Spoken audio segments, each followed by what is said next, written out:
Hi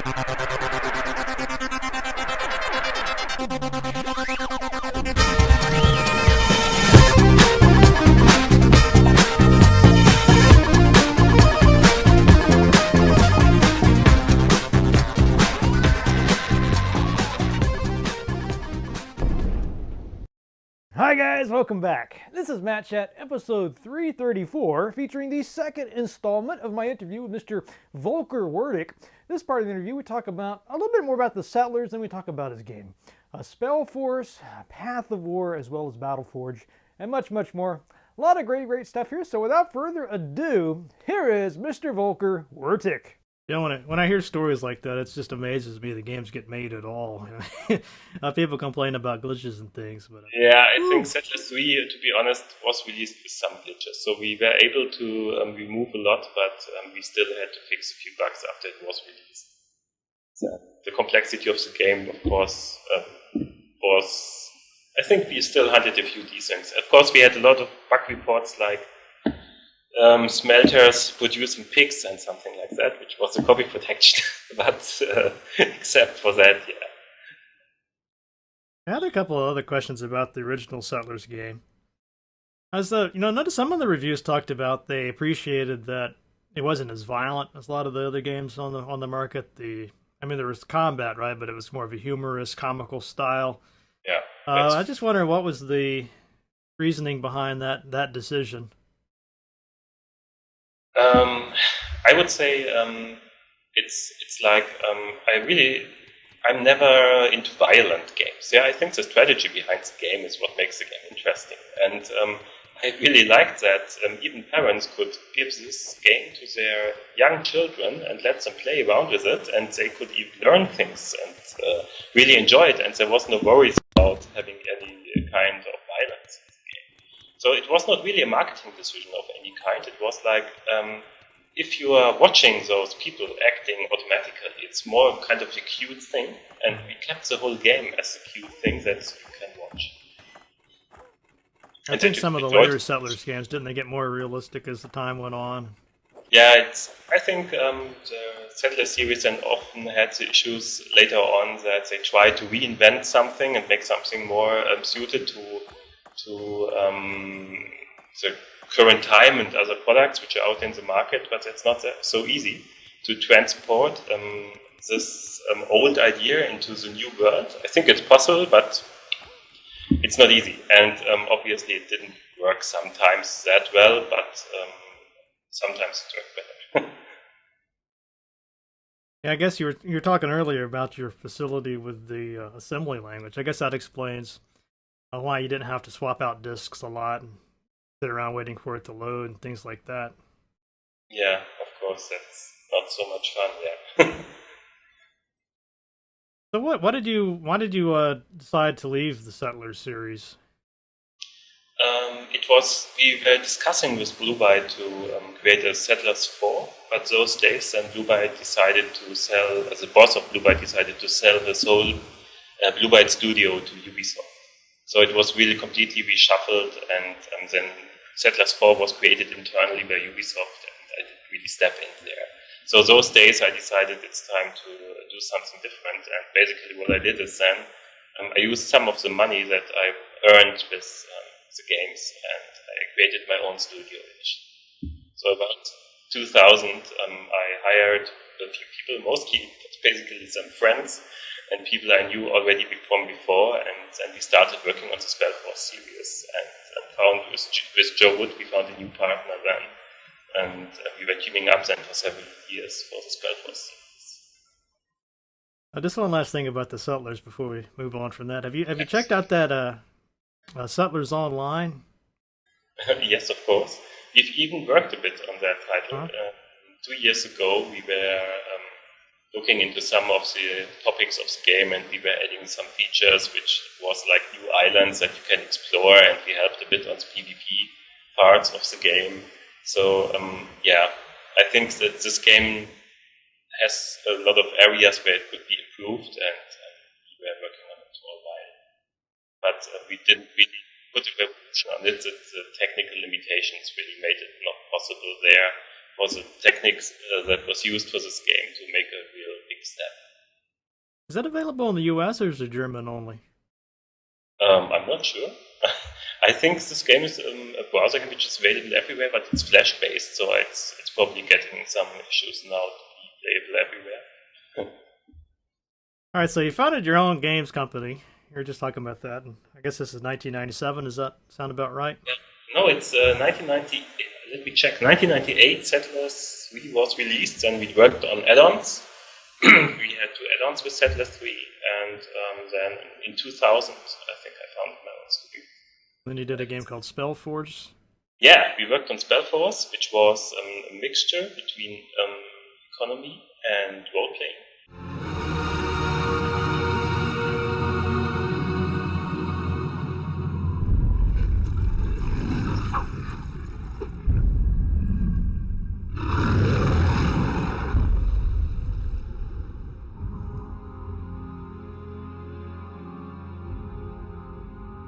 So have you come to witness the day of my ultimate triumph, poor old man? No.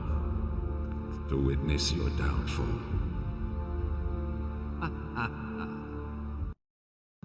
So it was a strategy game mixed with role-playing, and that was really an interesting mix, and it was also something that didn't exist before.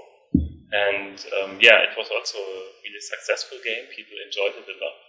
And we continued to work with Joe Wood another 3 or 4 years. We created add-ons for Spellforce, and we created Spellforce 2, which also got great reviews, but it didn't have the same success as the first part, which was also a reason because Joe Wood was in financial trouble those days. They basically mostly shut down 1 or 2 years later. Well, they didn't really shut down completely, but they didn't really develop any more big games, really. And at this time, then again, we moved on. We were looking for a new partner to team up, and then we were in deep negotiations with EA, and we became finally an EA studio. We had an idea of creating a new strategy game, which is, let's say, putting strategy gaming to kind of a new level, by combining the ability for the player to create his own army, and that was Battleforge.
Have this card playing element where you can create your own army out of a lot of elements that you have and play a strategy game then against another opponent. And Battleforge was really a large project. We worked a bit more than 3 years on that game, and it was also somewhat successful. But EA and the market probably wasn't ready for that one those days. EA didn't have that much experience in free-to-play games and online payment. When we released that game, and on the other hand, so that made it very difficult for the game to be on the market initially. So it was, I think, the servers were running for 4 years, and Battleforge was shut down, sadly. So that's sad. Well, in retrospect, I don't know if was it your decision to let EA acquire the company, the studio? Yes, of course. I mean, it was. I'm not the only shareholder of the studio, so we were multiple people those days already, and we discussed the options, of course, and what makes most sense. And I think the idea to go together with EA wasn't bad at all. But of course, I mean, in a large company like EA, you have really directions going, or let's say you have within 2 years, you have really complete changes of what the company wants to achieve. And this made things for us at sometimes difficult. So for example, at one point it was like, Facebook is great, there's Facebook and free-to-play, other free-to-play stuff will not really matter anymore. And then came back to the point that, we don't do any Facebook things. And this in quite short periods of time. Yeah, but overall I can say the situation there with EA, of course, when they decided that one day to go separate ways and not to work together with our studio anymore, it was always a fair relationship. So it's really like, as you maybe know, we also created the Command & Conquer Tiberium Alliances game with EA, and we are still working on that game. So we made a new agreement even after going separate ways to support this game, and we are still doing that and supporting the game and putting new features in. Yeah, sometimes I hear people talk about EA being the evil empire and all that. No, I cannot really say that. No. Obviously, EA maybe has some deficits here and there, but I can just say overall the relationship has always been fair. And I think we try to do the same with EA and try to be fair all the time. Well, at some point it just was, EA is now, since some years now, is really focusing on the big franchises they have, and there was probably no room for us anymore inside EA. So it was better for us to go separate ways. And now we are completely moving to mobile. Now our first mobile game is shipped now. It's called Path of War. And this game offers a whole new multiplayer experience. It is a real MMO strategy game again, and it has a living world, and there's a real world map. It's not like an artificial single-player map on that one. And yeah, you can try that game. It's out now, and it's available everywhere. And we are really excited about it. Can you play it on PC as well? No, we have no PC client out there yet. We are maybe releasing one, but it's not out there yet. I was wanting to ask you a couple more things about Spellforce. Yeah, in Spellforce we worked on the main title, on the add-ons for the main title, and on Spellforce 2, but not the add-ons for Spellforce 2. I noticed that the Platinum Edition is still selling on Steam and GOG. Yeah. For $9.99, I went ahead and picked up a copy of that. I think that has the first couple of expansions to it, right? Yeah. I read something about there was some issues with copy protection in Portugal. Oh, I'm not sure. I don't know that. I just saw some stuff on Wikipedia about it, but anyway, it's not important. That for the second for the add-ons for Spellforce 2, I'm not sure because this were not developed by us. Something about it was a Portuguese magazine, and they put it on the cover and all this stuff, and then people couldn't actually install the game because of some issue with the copy protection. No, I didn't hear of anything of that. I mean, what you have to imagine here is that at some point Joe Wood sold all the rights about Spellforce to another developer, and from that point on we had no contact, basically. So I have no idea what they were doing with the franchise afterwards. I also wanted to ask something else about Battleforge. Yeah. So was it free to play from the get-go, or did it become free It to was play later basically, on? as I said before, it was a difficult situation because EA at those days usually was pushing new products into the market with big marketing campaigns. But what this game was really made for is in reality to be free to play, and then to convince the players that it's a great game and buy in-game. And this was something which we couldn't really handle with an EA.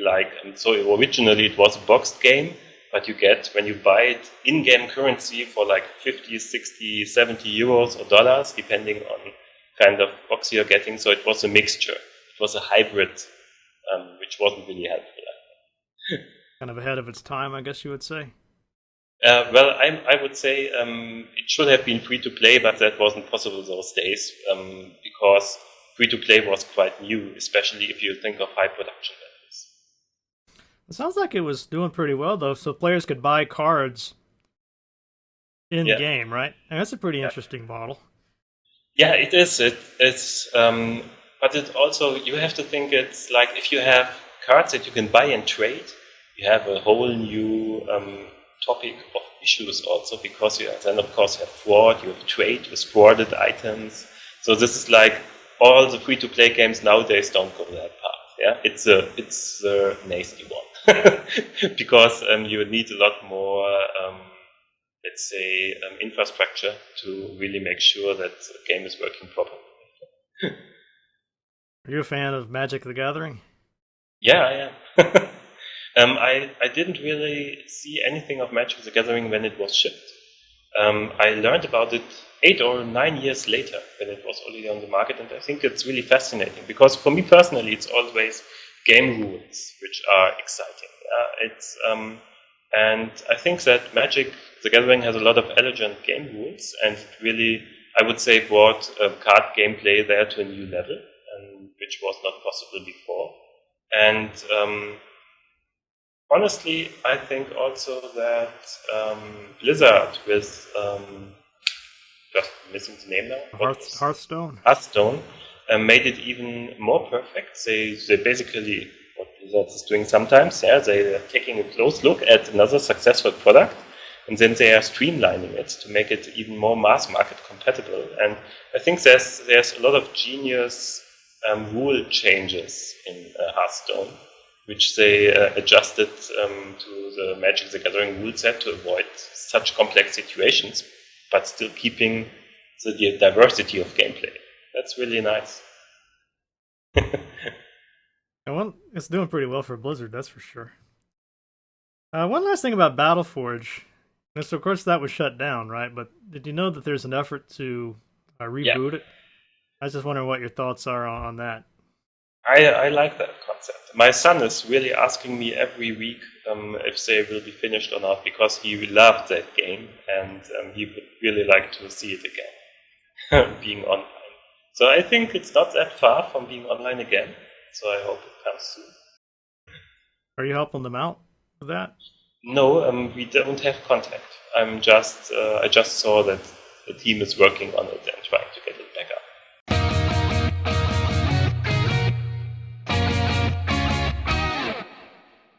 And that's all for this week's episode. Hope you guys enjoyed that. I should be back next week with the third and final installment of this interview with Mr. Wertich. Lots of great stuff coming up, so stay tuned. I know you guys will enjoy it. As always, I want to thank you very, very much for your support of this show. All I ask is $1 an episode, guys, so if you haven't stepped up to the plate already and joined your worthy brethren in the kingdom of Matt Rattery, just go to that Patreon site in the show notes, sign up. It's perfectly harmless, it's painless, and you will like the show much, much more if you are supporting it. So thank you very much to those who already stepped up, and please, if you haven't already, just go over to that site. It just takes a couple of minutes, and I greatly appreciate it. All right, what about that news from the Matt Cave?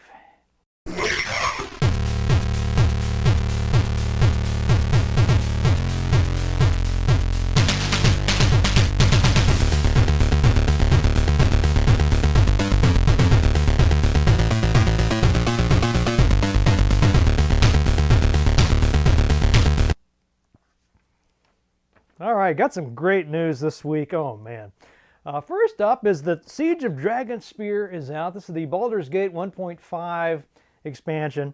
I finally got it downloaded. Took a while. I guess it was a huge rush on the Beamdog servers. I got the collector's edition. I haven't received the physical merchandise yet, but I downloaded the game. Actually, wanted to play through the whole thing again instead of just jumping right to the expansion. So I actually started up a new character to play through the original campaign again. So I haven't even gotten to the new content yet, but I'm just really excited to be playing Baldur's Gate again. So I'm going to hold off. Hopefully I'll get caught up with the first game soon and then have a review of the Dragonspear when we're done with Volker. Let's see what else we have here. Also, Oculus Rift has semi-launched, or I guess officially launched. Apparently they really kind of bungled this. So even though they've officially launched the product, you can expect to get your order, if you pre-ordered it, no sooner than July, apparently. I guess some people get lucky and got theirs already. I haven't ordered one of these yet. I'm actually looking at some of the other models. I'm kind of curious about this whole VR thing, but I don't know if it's worth dealing with this nonsense, or just should I go with another unit, or what? If it's all just a bunch of hype, I don't know what bandwagon to jump on at this point. So love to hear your thoughts on this whole VR phenomenon that we seem to be in the grips of.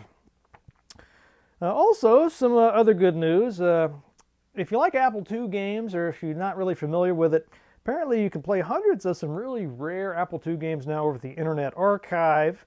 That includes The Ancient Art of War, Stargate, no relation to the TV show or movie, as well as G.I. Joe game, and much, much more. Now, I know there's been sort of a virtual Apple disk archive up for a while, but I'm not sure if this is better than this, or this is a complement or partnered up with that. I'm not sure at all what the relationship is, but hopefully this will be easier for people to play, because I know the one at the virtual archive, you had to download some add-ons that didn't seem to work with all browsers and so on and so forth. So hopefully that will do the trick. And then finally, a bit of personal news. My brother Luke has placed 9th in the Magic the Gathering SOI Magic pre-release tournament, whatever that means. I just thought I would embarrass him by mentioning that. All right, what about that ale of the week? This week I've got one last number from Maria and Jem's. A little sad that I've gone through these already. It's really been fun trying out these Swedish ales. And guys, I know some of you are from, a lot of you are not from the U.S., and you have access to some beers I would never even know exist. So yeah, go ahead and send them to me. I love trying these out. Okay, let's see. What is this? Swedish Elk Brew. Beer. Starcoal. KL3. Nice little elk there. Kind of little, if I didn't know better, I think this was a Minnesotan thing. Elk, 7.5% volume, so this is a little stronger than the other ones. Any holler corn malt. All right, what else can we glean from this? I trafficken after alcohol. So I think that means if you're stuck in traffic, drink alcohol. Good advice. Let's see, Tilverkan, blah, blah, blah. Sverige. Man, I tell you, dude, if I wanted to learn Swedish, I think that would be a pretty good challenge, because this is almost totally alien. But I can make out the label on this, Swedish Elk Brew. So let's get this Swedish Elk Brew open and see what it's all about. All right, so I got some of this Swedish Elk beer. I'm sorry, Swedish Elk Brew here in the rather excellent drinking horn. Now this one doesn't have a strong of, the aroma is not as strong as it was on those other two. It's kind of a light aroma of maybe a little bit of a citrus quality to it.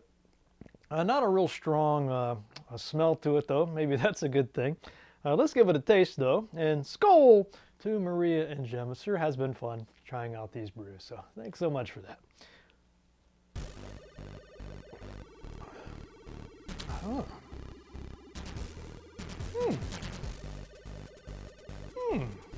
It's actually quite tasty. I think I'll have to try that again.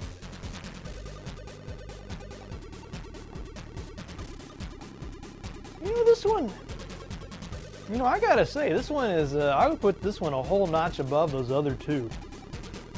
It's just a real good flavor on this. It's just right. A little bit of bitterness, a little bit of a nutty flavor, kind of a toasted or sort of roasted flavor. A little bit of that citrus, just a really pleasant taste of this. You don't really taste a strong alcohol component or anything like that. Just frankly really good stuff. I'll try it again here.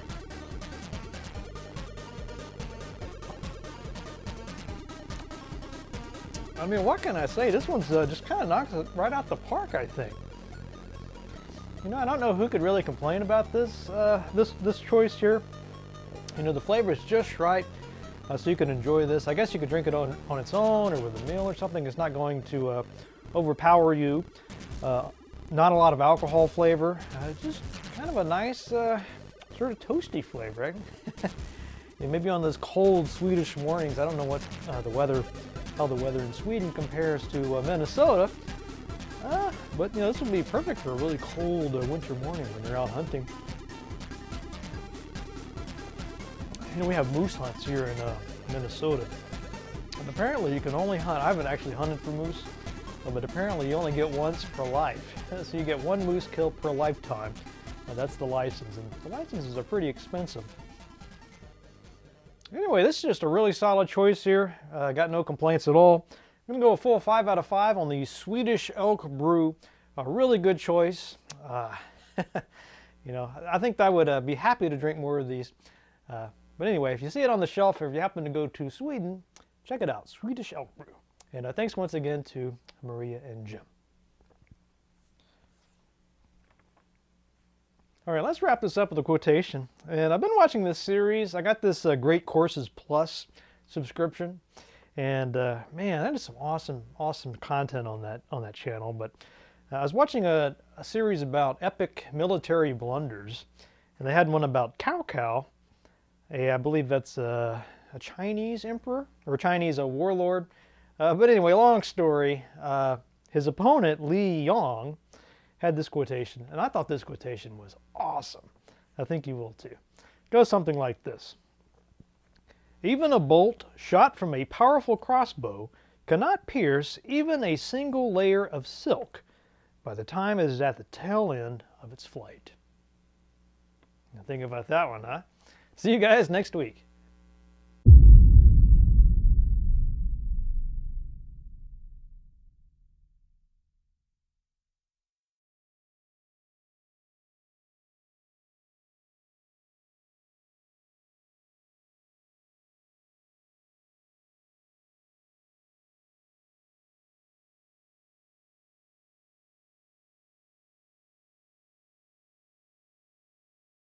Anybody do French food? Yes, France, I believe. They seem to like it, huh? And a swim would certainly sharpen your appetite. You better hurry. The tide leaves in 6 minutes.